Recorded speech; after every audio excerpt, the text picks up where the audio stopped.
এর আগে একজন মাছ মারতে মারতে এখানে পেশাব করেছিল। হ্যাঁ, তাকে ওই ঠাসা ধরে মানে তার মৃত্যু প্রায় হয়েছিল, তখন লোকজন আসা বলে পয় পরিষ্কার করে দিয়ে ওখানে যে বাবা আমার ভুল হয়ে গেছে, আমাকে ক্ষমা করো। হ্যাঁ, তাই ওই তা ক্ষমা করে দেয়।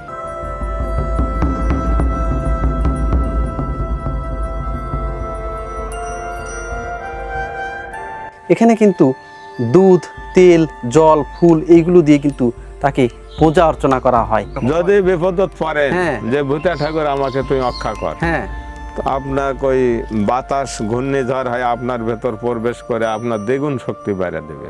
ওরে বাবা রে বাবা, এখনো এখনো এখনো এখন এইরকম জাগ্রত। হ্যাঁ।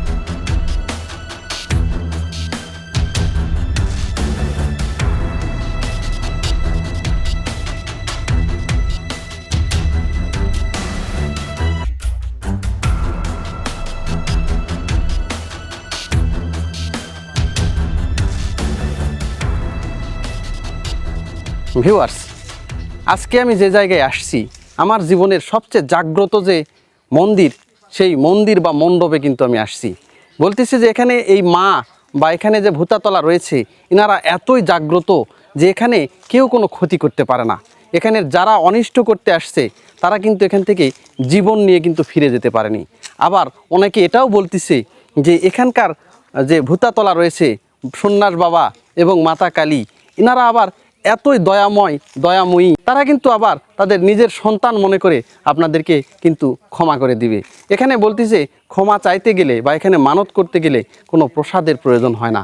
অনেক জায়গায় রয়েছে তাদেরকে খুশি করতে হয়, যেখানে প্রসাদ দিতে হয়, পূজা দিতে হয়, কিন্তু এখানকার যে সন্ন্যাস বাবা রয়েছে এবং মা কালী রয়েছে, তারা কিন্তু প্রসাদের আশা না করেই আপনাকে কিন্তু ক্ষমা করে দিবে। তাদের পায়ে যখন এসে আপনি আত্মসমর্পণ করবেন, তারা কিন্তু আপনাদেরকে ক্ষমা করে দিবে। এই রকম জাগ্রত একটা সন্ন্যাস বাবা বা ভূতাতলা এবং কালী মাতার কিন্তু মণ্ডপে কিন্তু আজকে আমরা নিয়ে চলেছি। থাকুন আমার সঙ্গে, ভিডিওটি না টেনে পুরোটাই দেখার চেষ্টা করুন। আজকে আমি আসছি যে এ যাবৎকালের সবচেয়ে জাগ্রত যে মণ্ডপ, সেই মণ্ডপে কিন্তু আমি আপনাদেরকে নিয়ে আসছি। দাদু, আচ্ছা, এই যে জায়গাটা, হ্যাঁ, এই গ্রামটা, এই গ্রামের নাম কি? মিতইল। মিতইল গ্রাম। এটা কার মধ্যে পড়ছে এই গ্রামটা? আদমদিঘি থানা। আদমদিঘি থানা আর বগুড়া জেলা। বগুড়া জেলা।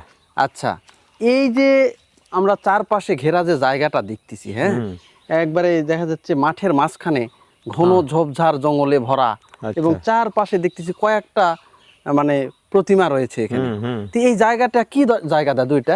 এটা ভূতাতলা এবং সন্ন্যাস ঠাকুর এবং সব দেবতা মনে করেন। এখানে কালী মন্দির আছে, হ্যাঁ, তারপরে তুলসী মন্দির আছে, হ্যাঁ, তারপরে বসনভরি তোলা আছে, হ্যাঁ, এই সাইডে আছে ভূতা ঠাকুর। ভূতা ঠাকুর। আচ্ছা, আমরা যেটা শুনলাম এই জায়গাটা নাকি অত্যন্ত জাগ্রত জায়গা। হ্যাঁ, জাগ্রত। আপনারা যাই যে মানসা করে, হ্যাঁ, সেটাই খাটে, এবং যাই গরু টরু হারালে ওর নামে যদি মানা মানসত করে যে আমার গরুটা যদি বাইর হয়, আচ্ছা, তাহলে আমি কিছু ভোগ দেব। এখন কলা দেখ, ফলমূল দেখ, যাই দেখ, হ্যাঁ, যার মনের থেকে যেটা বাড়াবে তাই সে উপকার করে। আর যাই মনে করেন ঘাট তেরামো করে, তার খবর করে দেয়। ওরে বাবা রে বাবা, তার মানে হ্যাঁ। এখানে যদি কেউ অবহেলা করে, হ্যাঁ, তার খবর আছে। তার খবর সেই দিনেই। হ্যাঁ, সেই দিনই। ওই দিনই। ওই দিনই কি হয় একটু বলেন তো? ওই এর আগে একজন মাছ মারতে মারতে এখানে পেশাব করেছিল। হ্যাঁ, তাকে ওই ঠাসা ধরে মানে তার মৃত্যু প্রায় হয়েছিল, তখন লোকজন আসা বলে পয় পরিষ্কার করে দিয়ে ওখানে যে বাবা আমার ভুল হয়ে গেছে, আমাকে ক্ষমা করো। হ্যাঁ, তাই ওই তা ক্ষমা করে দেয়। এত দয়া, এত মানে দয়া বেশি। দয়া বেশি। মানে কেউ যদি ভুলও করে তার সন্তান, সেটা আবার উনি মানত করলে ক্ষমা করে দেন। ক্ষমা করে দেয়। মানত না করলে এমনি যদি কয় আমার ভুল হয়ে গেছে, তুমি ক্ষমা করো, হ্যাঁ, তাই করে দিবে, করে দেয়। হ্যাঁ। ভিউয়ার্স, এই যে দেখেন আমার পেছনে যে গাছগুলো আপনারা দেখতে পাচ্ছেন, আঁকা বাঁকা গাছ, সরোয়ের গাছ, পাকুড়ের গাছ, এগুলো গাছগুলো রয়েছে। কোনোটার শিকড় এঁকে বেঁকে একটা জায়গায় চলে গেছে, আবার কোনোটার শিকড় কিন্তু ওই জায়গাতেই বসে গেছে, উপর থেকে লতা নেমে গেছে। তো এলাকাবাসী যেটা বলতেছে যে এইগুলো গাছ নয়, এগুলো এক একটা কিন্তু জমদূত। এইগুলোর যে লতা পাতা ছিঁড়ে এখান থেকে কেউ নিয়ে যাবে, এটা কিন্তু কেউই পারে না। পাশাপাশি এই গাছগুলো নাকি এই রাতের অন্ধকারে এই জায়গাগুলোতে হচ্ছে ঘুরে বেড়ায়। যেমন এই গাছটা এখানে দেখতেছেন, এই গাছটা কিন্তু রাতের অন্ধকারে অনেকে নাকি আরও দূরে দেখতে পায়। ওই যে মাঠের ভিতরে একটা গাছ হেলে আছে, ওই গাছটা নাকি অন্য জায়গায়, এই জায়গায় না থেকে অন্য জায়গায় দেখতে পায়। এই ধরনের কিন্তু কথিত আছে এই জায়গায়। এই গাছগুলো নাকি এখানে সারা মণ্ডপের জায়গাগুলোতে নাকি ঘুরে বেড়ায়। আবার অনেকে বলে যে এখানে হয়তো চারপাশে কোথাও বাতাস টাতাস কিছু নাই, কিন্তু এখানে এমন ঝড়ের মতো বাতাস উঠছে যেগুলো আসলে অলৌকিক লাগবে। আবার কিছুক্ষণ পর নিস্তব্ধ হয়ে গেছে, কোনো বাতাস নাই, শুনশান নীরবতা কাজ করতেছে। এইরকম রহস্যজনক কিন্তু খবর এখান থেকে শোনা যায়। সেই রকম জাগ্রত এবং রহস্যজনক একটা জায়গা কিন্তু এটা। এখানে দেখতেছি যে সরয়ের গাছ, দেখতেছি হাজার তারপরে- হাজার বছরের মনে হয় পুরাতন। হ্যাঁ, বহু বহু। এখানে কোনো ওই খড়ি টরি কেউ নিয়ে যেতে পারে না। ডালপালা, ডালপালা এখানে যদি কেউ জোরপূর্বক লিয়া যায়, হ্যাঁ, তাহলে তাকে বলা যদি তাই অনুমতি দেয় তাহলে নিয়ে যেতে পারবে। এর আগে না। না, এর আগে না, না, কেউ নিয়ে যেতে পারবে না। আচ্ছা, আর এর আগে যদিও পড়া যায় তাহলে ওই জগন্নাথের ওখানে, আমার ওখানে ভোগ হয়, হ্যাঁ। ওই আটচালা, হ্যাঁ, ওখানে নিয়ে যায় কিছু, তাই ওই মানে ভগত লাগাতে পারে, পাকশিক করে খেতে পারবে না। তার মানে যে না, ওখানে যে ওই যে বারোয়ারি যে ইয়েটা আছে, হ্যাঁ হ্যাঁ হ্যাঁ, জগন্নাথ, শিব মন্দির, জগন্নাথ, হ্যাঁ হ্যাঁ, রাধাকৃষ্ণ, যেটা রাধাকৃষ্ণ, হ্যাঁ। ওখানে যে মন্দিরটা, ওখানের অনুষ্ঠানে এখানকার ডালখুরি ব্যবহার করা যাবে, যাবে যাবে যাবে, যাই। কিন্তু বাড়িতে কেউ নিয়ে যেতে না পারবে না, না, বাড়িতে কেউ নিয়ে যাবে কারো না। সাধ্য নাই। না, আচ্ছা, এখান থেকে ডালপালা নিয়ে গেছে, যা বাড়ির কাজে লাগাইছে, এই ধরনের ক্ষতি হয়েছে আপনার জানা মতে? হ্যাঁ, তার ক্ষতি হয়, পরে আসে ওই মানে হ্যাঁ। ভুল টুল করে, মাফ করে দাও হ্যাঁ। ঠাকুর, আমি ভুল করেছি, হ্যাঁ, তখন করছে আচ্ছা ঠিক আছে, তখন আস্তে আস্তে তাই মাপ পাওয়া যায়। ভিউয়ার্স, আমি কিন্তু এখন যে সন্ন্যাস বাবার যে মণ্ডপ রয়েছে সেখানে কিন্তু আমি যাচ্ছি। দেখেন কি একটা রহস্যজনক এবং অলৌকিক একটা জায়গা। এখানে কিন্তু ওই যে মাঝখানে যে স্থানটা দেখতে পাচ্ছেন, যে দেবতার স্থান, ওটাই কিন্তু সন্ন্যাস বাবার কিন্তু মণ্ডপ। এই যে দেখেন, এখানে কিন্তু এলাকাবাসী কিন্তু অনেকেই এসে কিন্তু পূজা অর্চনা করেন। এই যে দেখেন, এখানে কিন্তু এই যে ধূপকাঠি বা সিঁদুর দিয়ে কিন্তু এখানে পূজা অর্চনা করেন। ভিউয়ার্স, এই যে এখানে যে ভূতনাথ বাবার যে মণ্ডপটা দেখতেছেন, স্থানটা দেখতেছেন, এখানে কিন্তু দুধ, তেল, জল, ফুল এইগুলো দিয়ে কিন্তু তাকে পূজা অর্চনা করা হয়। এই যে দেখেন, এটাই সেই কিন্তু জাগ্রত ভূতনাথ বাবার কিন্তু মণ্ডপ। আচ্ছা, অনেকে যেটা বলে, হ্যাঁ, গভীর রাতে এখানে নাকি একটা আত্মা ঘুরে বেড়ায়, অনেকে নাকি অনেক কিছুই দেখতে পায়। এটা কি ধরনের? আপনি যদি থাকেন তো দেখতে পারবেন, সে সামান্য একটু এতটুকু, এত বাচ্চা ছেলে, বাচ্চা, মানে বসনবরী হ্যাঁ, এইরকম, হ্যাঁ, মানে এখানে কি ঘুরে বেড়ায়? বেড়ায়, ঘুরে বেড়ায় না? ডাক দিলেও সাথে সাথে আপনার উপকার করবে। হ্যাঁ, এখনো এরকম যদি বিপদত পড়েন, হ্যাঁ। যে ভূতা ঠাকুর আমাকে তুই রক্ষা কর, হ্যাঁ, তো আপনার ওই বাতাস ঘূর্ণিঝড় হয় আপনার ভেতর প্রবেশ করে আপনার দ্বিগুণ শক্তি বাইরে দিবে। ওরে বাবা রে বাবা, এখনো এখনো এখনো এখনো এইরকম জাগ্রত? হ্যাঁ, আচ্ছা, আমরা যদি কোনো বিপদে পড়ি, হ্যাঁ। আপনি যদি পড়েন, হ্যাঁ, তো এর নাম স্মরণ করলে করা মাত্রই আপনার কাছে হাজির। এর নাম স্মরণ করলেই, হ্যাঁ, ওরে যে ভূতা ঠাকুর সর্বনাশ। আমাকে রক্ষা করো, হ্যাঁ। তাহলে চলে আসে। আর একটা বিষয় আমি যেটা জানতে পারলাম, যে আজ থেকে অনেক বছর আগে আপনাদের পাড়ারই একজন লোক নাকি এখানে টাকা পয়সা পেয়ে আঙুল ফুলে নাকি কলা গাছ হয়ে গেছে, এইরকম খবর মানে পাওয়া একদিন যায়। ওই ভূতা ঠাকুরের ওই জায়গাটা মানে গোটায় ঢিপি ছিল, তো তখন পাকা ছিল না, মাটির ঢিপি ছিল, হ্যাঁ, তখন ওটা উনি খুঁড়িছে, আচ্ছা, খুঁড়ে এখন ধন ধন যেটুক পাইছে না কি করেছে হ্যাঁ। সেটা তো আর মানুষক বলবে না না, বলবে না তো এটা। হ্যাঁ। হ্যাঁ, কিন্তু তারপরেও ওনার ওই ভালো হলেও ক্ষতি হয়ে গেছে সংসার। হ্যাঁ, হ্যাঁ, মানে আর্থিক দিক দিয়ে ভালো হচ্ছে, হ্যাঁ, কিন্তু অন্য দিক দিয়ে ক্ষতি হয়ে ক্ষতি গেছে। হয়ে গেছে।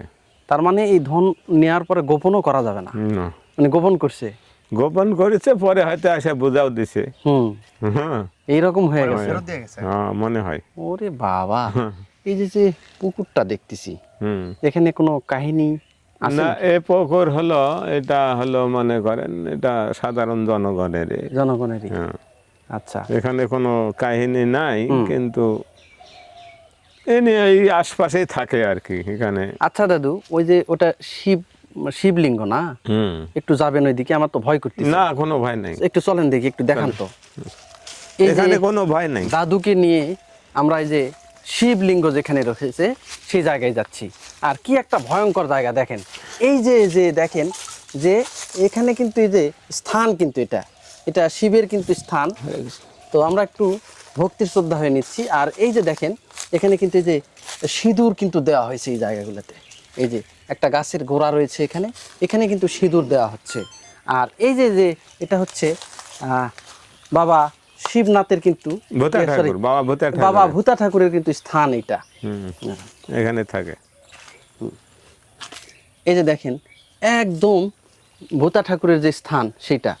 দাদু, এই যে মাথার উপরে এগুলো কি দেখতেছি? এখানে নাকি অনেকে দুধ এই যে দেয়। দুধ দেয়, সেন্দুর দেয়, হ্যাঁ। তারপরে মনে করেন ওই আকরবাতি এটা সেটা ধরে দেয়, দিয়া ভক্তি শ্রদ্ধা হইয়া হ্যাঁ আপনার হয়তো একটা গাবি বিয়ালো, হ্যাঁ। যে ঠাকুর আমার গাবিটা ভালো ভালো দুধ টুধন হয়, আচ্ছা। আমি তোমাকে প্রথম দুধটা তোমাকে দেব। হ্যাঁ। তখন উনি ওই না খাইয়া প্রথম দুধ ঠাকুরকে দেয়। আচ্ছা, ওই দুধটা খাওয়া হবে না? খাওয়া হবে, কিন্তু ওই আগে খাবে না, ঠাকুর দেওয়ার পর খাবে। ঠাকুরের দেওয়ার পরে খাওয়া হবে। আর ওটা ভক্তবিন্দুরা খাবে। দিবার আসলো কিছুটা মাথার ঢালি দিলে, হ্যাঁ। আর কিছুটা যদি মনে করে বা আমি ওলা নেব দুধ, তখন করছে আচ্ছা ঠিক আছে তাহলে তুমি নিয়ে যাও। এইরকম। হ্যাঁ। ওই যে কচু কেন দিয়ে গেছেন ওখানে? কচুর ওটা মানে যাই যে প্রথম যে আবাদ করে, হ্যাঁ এখন শশা ধান চাউল যেটুকে হোক, হ্যাঁ, তাই ওখানে দিয়া ঠাকুরের আশীর্বাদ নিয়ে ওই বিক্রি করে। ও মানে হ্যাঁ যে শস্য যদি হয়, হ্যাঁ শস্য যদি কেউ লাগায় হ্যাঁ, বা কিছু করে, এখানে তারা মানত করে এবং নতুন শস্য ওঠার পরে এখানে না দিয়ে কেউ খায় না বা খায় না, বিক্রিও করে না। না। ওরে সর্বনাশ। মানে যে কোনো জিনিস, হ্যাঁ ওই ফল ফুলান্তির থেকে যে কোনো জিনিস হ্যাঁ। মানে ঠাকুরে দিয়া তারপরে বিক্রি করবে। ভিউয়ার্স দেখেন, এখন আমি যে স্থানটার পাশে বসে আছি এটা কিন্তু মাতা বসনবরীর স্থান। বলতেছে এখানেও কিন্তু যে আর যে দেবতাগুলো আছে তার সাথে কিন্তু এই যে মাতা বসনবরী কিন্তু পূজিত হন। এখানে যারাই মানত করতে আসেন, যারাই পূজা দিতে আসেন, এখানে যে 3-4টা দেবতা আছে সবাইকে কিন্তু একসঙ্গে পূজা দেওয়া হয়। আর এই বসনবরী মাতাও নাকি খুবই জাগ্রত। আপদে বিপদে এই বসনবরী মাতা নাকি এই এলাকাবাসীর পাশে থাকেন। এখানে অনেকে আছে যারা এই যে বিভিন্ন অসুখ বিসুখে ভোগেন এবং বিশেষ করে গাভীদের অনেক অসুখ বিসুখ হয়, তখন কিন্তু এই বসনবরী মাতার কাছে তারা ছুটে চলে আসেন এবং সেখান থেকে কিন্তু তারা নিস্তার পান। তারা প্রথমে এখানে আসেন, তারাই এখানে কিন্তু দুধ ঢালেন, তারপরে কিন্তু তারা সেই দুধ কিন্তু মুখে দেয়। এর আগে কিন্তু কেউই এই এলাকার দুধ মুখে দেন না। এই যে জায়গাটা, হ্যাঁ, এই জায়গাটাতে তো নাকি প্রতি বছর নাকি বিশাল আয়োজন হয়, অনুষ্ঠান হয়। হ্যাঁ বিশাল। এটা কি অনুষ্ঠান হয়? এটা এই ভূতা ঠাকুরের হিসাবে ওই পৌষের 9 তারিখে হ্যাঁ মানে কীর্তন করে ভোগমোৎসব দেওয়া হয়। তাই? হ্যাঁ। আচ্ছা, শোনা যায় যে হাজার হাজার নাকি লোকজন হয়। বহু লোক, মানে ওই সমস্ত আজ পাক করা লাগে। হ্যাঁ। মনে করেন ওই দিনে 20-30-40 মণ চাউল একদিনে খাওয়া শেষ। একদিনে 40 মণ? হ্যাঁ 40 মণ। ওরে বাবা রে বাবা।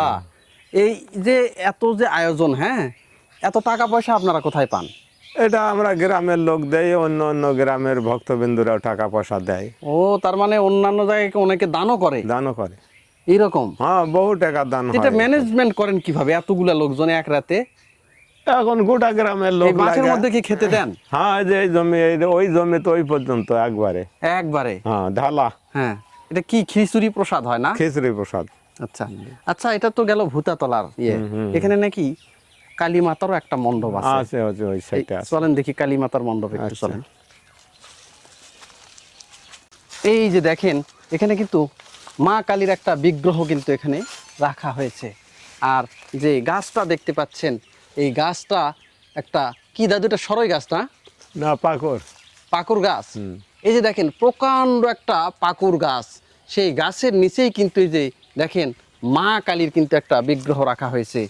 আসলে দেখেন মা কালী, এটা দেখতে অনেকটা অন্যরকম লাগতেছে, হয়তো অনেকে ভয়ঙ্কর কিছু মনে করবেন, কিন্তু এই মা কালী কিন্তু খুবই কিন্তু নরম এবং খুবই সন্তান বাৎসল্য। ইনি কিন্তু এখানে কারোরই কোনো ক্ষতি করে না, সবাইকে কিন্তু সবারই কিন্তু উপকারে আসে। এখানে নাকি কেউ বিপদে পড়লে এই মা কালীকে স্মরণ করলে নাকি সে বিপদ থেকে উদ্ধার পায়। এই যে দেখেন অনেকে পূজা অর্চনা করে মা কালীর হাতে কিন্তু শাঁখা দিয়ে গেছে, সিঁদুর দিয়ে গেছে, আর এই যে গলায় ফুল দিয়েছে। এটা কিন্তু মা কালীর একটা বিগ্রহ। আর এই যে দেখেন কত সুন্দর একটা বিগ্রহ কিন্তু এখানে কিন্তু রাখা হয়েছে। দাদু, এই মা কালীর কিছুটা মহিমা বলেন তো এখানে। মা কালী মহিমা মানে ওই তো বললাম, যাই ইয়াকে বানাচিনা করবে হ্যাঁ, তার অতিরিক্ত ভালো করবে, মঙ্গল করবে। আচ্ছা, আর যারা ইয়ার খারাপই করবে হ্যাঁ, তাহলে তো তার মনে করেন খবর আছে। খবর আছে। আচ্ছা, মানে এরা এখানে যত দেবতা আছে হ্যাঁ, সবাইকে মানা চলতে হবে, সবাইকেই মেনে চলতে হবে। আর এই যে বসনবরী মাতা যেটা রয়েছে, এখানে বসনভরি এখানে স্থাপিত করা হয়েছে। হ্যাঁ, মানে উনি হলো, ওনার মূর্তি থোয়া হয়নি, হ্যাঁ, ওনাকে আসনটা খালি দেওয়া হয়েছে। হ্যাঁ, এখানে দেখতেছি মা বসনবরী মাতার বিগ্রহ নেই। নাই, হ্যাঁ, আসন। এটা কেন, যখন পূজা করা হয় তখন কি বিগ্রহ রাখা হয়? হয় বিগ্রহ, মানে ওই ইয়ার বিগ্রহ আঁকা হয়, ওই কাগজের। কাগজের? হ্যাঁ। কিন্তু এমনিতে কোনো বিগ্রহ না, এখানে রাখেন এখানে না। এমনি কোনো বিগ্রহ আঁকা হয়নি। এটার কারণটা কি? এটার কারণ মনে করেন এই যে মানুষজন চ্যাংরা ছেলে পেলে আসে, হয়তো বিগ্রহ মনে করেন অসুবিধা করে যদি, হ্যাঁ, হ্যাঁ, হ্যাঁ, তার কারণে বিগ্রহটা রাখা হয় না, ওটা বাড়িতে নিয়ে যাওয়া হয়। ও বাড়িতে নিয়ে যান আপনারা? হ্যাঁ, বাড়িতে নিয়ে। বুঝতে পারছি। আর এখানে যে সিঁদুর, দুধ, ও তেল মানে এটা সবাই পাবে, সবাই পাবে? যে যে ভোগে নিয়ে আসুক হ্যাঁ, সবাই দেবে। তার মানে আমি যদি এমনিতে একাই যদি এসে এখানে ইয়ে করি, মানে একটা ভোগ পূজা দিই, দিই, ভোগ দিই বা কিছু করি, হ্যাঁ, তাহলে এখানে যে 3-4টা যে দেবতা আছে সবাইকেই পূজা দিতে হ্যাঁ, হবে। সবাইকে। আর এমনিতে কোনো দিন আছে কি যেখানে পূজা অর্চনা হয়? প্রতিদিন লোক হয়। প্রতিদিনই লোক আসে? হ্যাঁ, আজকে আসছিল। কোন সময় আসে এটা? এটার কোনো সময় নেই, মানে সকাল 10টা থেকে 12টা পর্যন্ত বেশি। এর মধ্যেই আসে? হ্যাঁ, মানে না খাইয়া ভোগ দেওয়া লাগে। হ্যাঁ, হ্যাঁ, হ্যাঁ, বুঝছেন? আর প্রতিদিন। আর বিশেষ যারা করে দূরের থেকে আসে, হয়তো 5 মাইল 10 মাইল দূরের থেকে, হ্যাঁ, তারা হয়তো একটার সময় হয়তো দেয়, দিচ্ছে। দিয়া কুটুম্ব স্বজন আছে তার বাড়ি খাওয়া দাওয়া করে চলে যায়। আচ্ছা, বিশেষ করে কোন সময় পূজা দেওয়া হয় এটা মনে করেন যে, মানে কোন দিনে ভিড় বেশি হয় এটা বলতে চাচ্ছেন? এটা মনে করেন ঠাকুরের যেদিন কৃপা হয় হ্যাঁ, সেই দিন, কোনো দিন হয়তো দিনও 10টাও আসে, হ্যাঁ। কোনো দিন না, 5টাও আমি আসে। বলতে চাচ্ছি যে কোনো নির্দিষ্ট দিন আছে, যেমন না, কোনো না, কোনো না, জায়গায় এর যেমন কাছে কিছু কিছু দিন- কালী মন্দির আছে, হ্যাঁ। হয়তো শনিবার মঙ্গলবার পূজা দেওয়া হয়। এখানে কি ওই ধরনের কোনো ইয়ে আছে কিনা না, যে না, এখানে মানে করেন ওই প্রতিদিন এর সময়, প্রতিদিন লোক হবে? প্রতিদিন লোক হবে। সকাল 10টা থেকে হ্যাঁ। 9টা থেকে শুরু হয়, হ্যাঁ। এই দুপুর পর্যন্ত চলে। ঠাকুর কোনোদিন না খায়া থাকে না এই পর্যন্ত। ওরে বাবা, হ্যাঁ, তার মানে খুবই জাগ্রত। আসবি, আসবেই। আসবি। ভিউয়ার্স, একটা বিষয় আপনারা লক্ষ্য করেন, এখানে কিন্তু প্রতিদিন, এমন কোনো দিন নাই 30 দিনের মধ্যে 30 দিনই কিন্তু এইখানকার ভূতনাথ বাবা কিন্তু পূজা অর্চনা পায়। একদিনও কিন্তু এখানে ফুল জল ছাড়া উনি থাকেন না। কেউ না কেউ, কোথা না কোথা থেকে কেউ না কেউ আসবেই। তার নিদর্শন স্বরূপ দেখেন, এই যে কলা পাতা দেখেন, এই যে কলা পাতা এখানে দেওয়া হয়েছে, এটা কিন্তু আজকেই পূজা করা হয়েছে। এই যে দেখেন সকালের দিকে কিন্তু এই পূজা অর্চনা দেওয়া হয়েছে। আর এখানে এই যে সিঁদুর দেখেন, সিঁদুর দেওয়া হয়েছে, দুধ দেওয়া হয়েছে, এগুলো কিন্তু প্রতিদিন, সব দিনেই কিন্তু এখানে এই ভূতনাথ বাবার কিন্তু এখানে কেউ না কেউ আসেন, কেউ না কেউ এসে পূজা অর্চনা করে দিয়ে যান। ফল মূল, জল, দুধ এইগুলো কিন্তু এখানে নিবেদন করে যান। আর দেখেন এই যে প্রতিনিয়ত কিন্তু এখানে আসেন মানুষ। এই যে দেখেন, এই যে ভিটাটা দেখতেছেন, এই ভিটাতে কিন্তু এরকম প্রকাণ্ড প্রকাণ্ড যে গাছ, সে গাছগুলো রয়েছে, গাছগুলো দেখলেই কিন্তু ভয় করে। অনেকে বলতেছে যে এই রাতের অন্ধকারে এই ভিটায় নাকি প্রকাণ্ড বড় বড় সাপ কিন্তু বের হয় এই গাছগুলো থেকে। সেই সাপগুলোকে কিন্তু কেউই মারে না, সেই সাপগুলোকে যদি মারে তাদের কিন্তু ক্ষতি হয়। বড় বড় গাছ দেখেন, এটা কিন্তু একটা পাকুর গাছ, দেখলেই গা কিন্তু ছমছম করে ওঠে। এই যে এর পাশেই রাখা হয়েছে কালী মাতার কিন্তু বিগ্রহ, জাস্ট এই গাছের নিচেই দেখেন কি গাছ। এই গাছগুলো দেখলে আপনার আত্মা কিন্তু কেঁপে উঠবে। এইরকম প্রকাণ্ড গাছ, এইগুলো গাছের ডাল পাতা ছেঁড়া তো দূরের থাক, কেউ ছেঁড়ার কল্পনাও করতে পারে না। যারা এখানে মানে খারাপ মন মানসিকতা নিয়ে এখানে আসছে, তাদের কিন্তু আর কোনো নিস্তার হয়নি। তারা অবশ্যই কোনো না কোনো বিপদে পড়ছে, তারা কিন্তু এই বিপদ থেকে কখনোই রক্ষা পায়নি। দেখেন ঝোপ ঝাড়ে কিন্তু ভরে গেছে, ঘন জঙ্গল চারপাশ দিয়ে, আর তার পাশেই সাপের মতো পেঁচানো যে গাছ দেখেন। এই যে একটা ডাল দেখতে পাচ্ছেন, দেখেন এটা ডাল না সাপ কিছুই কিন্তু বোঝা যাচ্ছে না। এই ধরনের রহস্যজনক অনেক ঘটনাই কিন্তু এখানে ঘটে, যেগুলো আসলে এলাকাবাসী তার প্রত্যক্ষদর্শী। দেখেন কি ঘন ঝোপঝাড়, ঘন জঙ্গল। এই জঙ্গলগুলোতে কিন্তু দিনের বেলাতেও খুব একটা লোকজন কিন্তু এখানে আসেন না। এই যে দেখেন, এই ধূপতি দিয়ে কিন্তু আরাধনা করা হয়, সেগুলো কিন্তু এখানেই ফেলে রেখে গেছে। এগুলো নিয়ে যে কেউ যে বাড়ির কাজে লাগাবে সেই সাধ্য কিন্তু কারোরই নাই। কি ঘন ঝোপঝাড়ে ভরে গেছে, ঘন জঙ্গল। দেখেন প্রকাণ্ড প্রকাণ্ড গাছ, লতা পাতায় কিন্তু জমি দখল করে নিয়েছে, কিন্তু এই জমির মালিকরা এই একটা ডাল বা লতা পাতা কিন্তু কেউ এখানে কাটার সাহস পায় না। এরকম প্রকাণ্ড গাছে ছেয়ে গেছে চারপাশ। এই জন্যই যে ভুতুরে যে অবস্থান, এই ভুতুরে অবস্থান হওয়ার কারণেই এটার নামও দেওয়া হয়েছে কিন্তু ভূতাতলা। এলাকাবাসী কিন্তু সবাই খুব শ্রদ্ধা এবং সম্মান করে। গাছগুলোর বয়স যে কতদিন, হাজার হাজার বছর আগের যে গাছ, এই গাছগুলোর যে কেউ কোনো ক্ষতি করবে এটা কিন্তু কেউই পারে না। দেখেন কি গাছ, ছমছম করা একটা অবস্থা, শুধু পাখির কলতান, কুহু কুহু ডাক, এইগুলো ছাড়া কিন্তু আর কিছুই এখানে আপনার চোখে পড়বে না। খুবই নির্জন এবং নির্জনতা ছাড়া প্রকৃতির যে একটা সাউন্ড, এই সাউন্ড ছাড়া আপনার কানে অন্য কিছুই কিন্তু পৌঁছাবে না। এরকম একটা জাগ্রত জায়গায় কিন্তু এই ভূতনাথ বাবা থাকেন, কালী মাতা থাকেন এবং বসনবরী মাতা থাকেন। আর এলাকাবাসী কিন্তু এখানে খুবই শ্রদ্ধা করেন। এই যে দেখেন, এই যে গাছটা দেখতেছেন, এই গাছে একটা লাল কিন্তু একটা কাপড় দেখা যাচ্ছে। ওটা কিন্তু এমনি এমনি ওখানে যায়নি, ওই কাপড়টাও নাকি ওখানে বেঁধে দেওয়া হয়েছে। অনেকে আছে সাংসারিক মঙ্গল কামনায় কিন্তু এই যে কাপড়গুলো রয়েছে, এই কাপড়গুলো কিন্তু এই যে ডালে ডালে কিন্তু এইভাবে বেঁধে দিয়ে যায়। এরকম রহস্যজনক একটা জায়গা কিন্তু এটা। যে যে মানত করে সেই মানতটি নাকি তাদের ফলে যায়, পূর্ণ হয়ে যায়।